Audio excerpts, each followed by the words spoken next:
In our news bulletin this evening, the Niue Legislative Assembly have elected a new Speaker and Premier.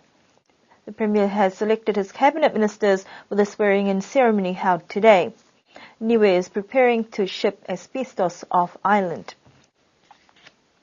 Yesterday marked the beginning for the 15th Niue Legislative Assembly with the confirmation and swearing-in of the 20 members of the Assembly. The gallery was packed with families, friends and officials who were there to support and witness the occasion that happens every 3 years.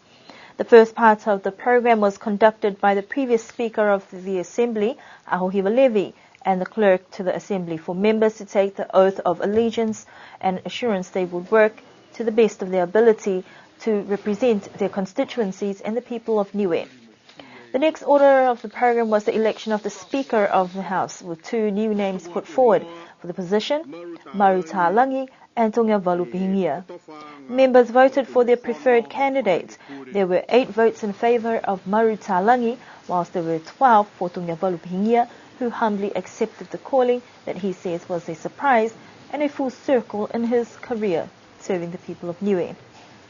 Once the Speaker of the Assembly was sworn in, taking his oath to office, he took a seat to lead the remainder of the proceedings to elect the Premier.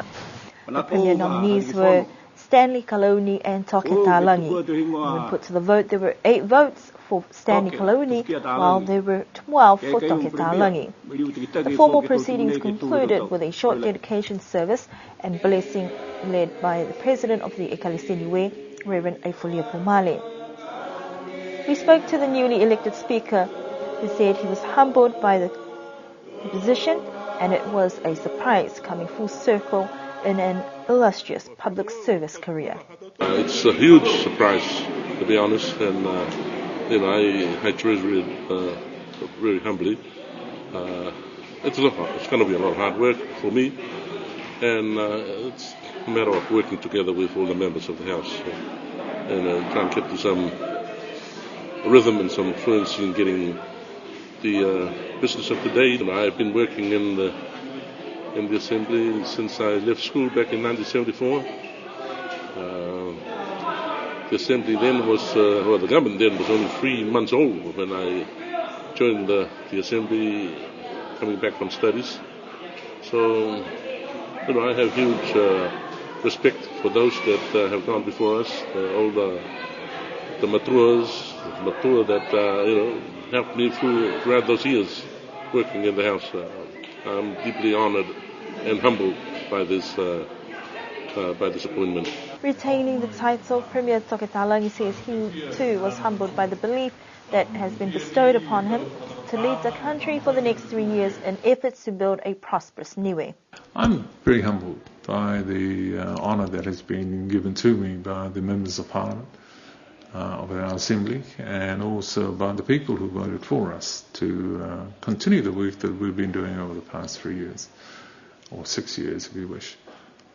It's a humbling experience to know that people want you to lead the country for the next 3 years, to do the things that we have promised we would do to try to help those who wish to stay here, like all of us. Prosperous Niue, Niue ki manuina, e te tangata ni whiwhiu no nopo e hawe turamut. That's my vision. That will continue to be our vision. That will continue to be what we do for ourselves, to help our people who wish to stay here. I can't see any other possible vision. Common Role Member Stanley Kaloni humbly accepted defeat and expressed his gratitude to the people of Niue for voting him in, as well as those who supported his name. But at the end of the day, it came down to numbers. We've done everything humanly possible. At the end of the day, it's up to the members what decide. Most of them, of course, actually in the Toke Talangi camp in the past 3 years. So perhaps that plays a big part in actually for them to make a decision which side to go to. I'm a fresh face, and perhaps I'm not too familiar with me or even the caucus I'm in. But that's the way it goes today. Still a long way to go forward.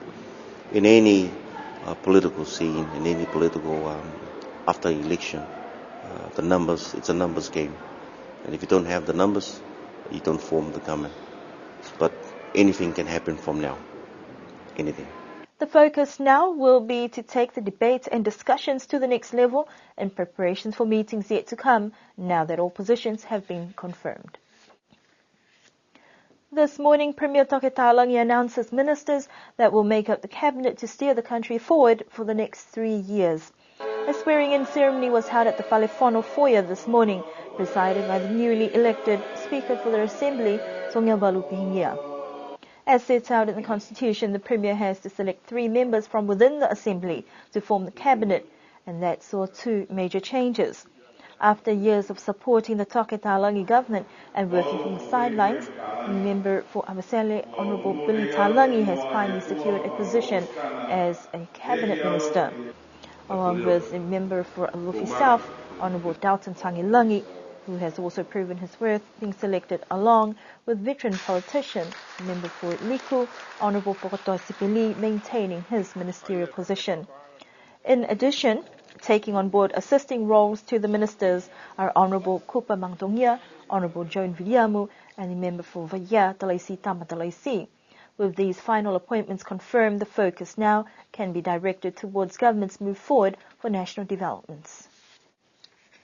Niue is preparing to have asbestos removed to New Zealand within the next few months. The Niue government has grappled with decisions on how to dispose of tons of asbestos roofing, much of it damaged during Cyclone Heta 10 years ago. The asbestos stockpile site at Hui Hui has been a subject for debate for a few years now, especially for residents living nearby. The project progress has also been idle at times, while officials decide how to dispose of the hazardous materials with a number of options to either bury on land, dump containers out at sea, or ship off to New Zealand. Premier Toke Talangi has announced that Cabinet has endorsed the proposal to remove the asbestos to New Zealand.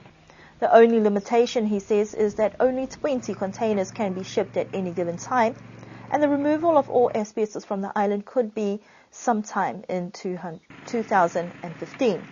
Premier Talangi says that there was an initial $600,000 allocated by the New Zealand government for the asbestos project, and they're looking at an additional $600,000 to $700,000 will be spent to get the asbestos off island. A specialist from New Zealand is due to arrive on Friday to conduct a container survey for shipment and quarantine compliance. And in addition, John Wichman will also be expected within the next week to finalize the first 20 containers for shipment in May. And those are our news stories that we have for you this evening. We do hope that you can join us again for our next news bulletin next week, and do enjoy the weekend ahead, as well as the Anzac commemorations that will be held early tomorrow morning.